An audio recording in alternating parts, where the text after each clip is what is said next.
Ваша вакцина называется Pfizer. Comirnaty, торговое название. Алматыда қарашаның 12-сінде америкалық Pfizer'дің алғашқы дозасы егілді. Кезекте тұрған жасөспірім аз емес, олар ата-анасынан рұқсат алып, вакцинацияға өз еріктерімен келгенін айтады. Мен өзім денсаулығымды ойлап, иммунитетімді көтергім келді. Және де қазір көбінесе адамдар қайтып отыр, сол себепті өзім денсаулығымды ойлап салысайын деп келдім. Қаладағы нөмірі 5-ші клиникалық емханаға Pfizer'дің 180 дозасын әкелген, екпе 12-ден асқан балалармен қатар бала емізетін немесе жүкті әйелдерге егіледі.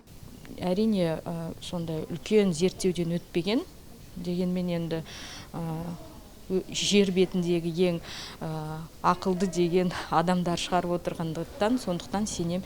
Енді менің ойымша біз вакцинадан да басқа зиян заттарды күнделікті ауамен дем аламыз, күнделікті жейміз. Ол вакцина оның қасында менің ойымша түк емес. Алматыда 12 мен 18 жас аралығында 170 мыңнан астам жасөспірім бар. Олардың 20%-на жуығы ғана вакцинаға келісім берген. Ата-аналардың да күдігі аз емес. Ол дұрыс емес.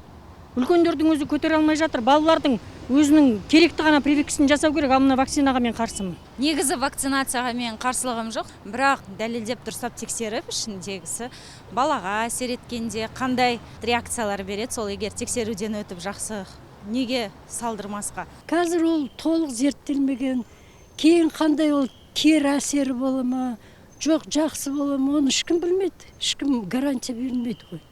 Германия ғалымдары ойлап тауып, ақш-та шығарылған Pfizer дүниежүзілік денсаулық сақтау ұйымы мен Еуропа алғаш мойындаған вакциналардың бірі. Қазақстан оның 4 миллион дозасын сатып алған, әзірге елге 380 мыңы ғана жетті.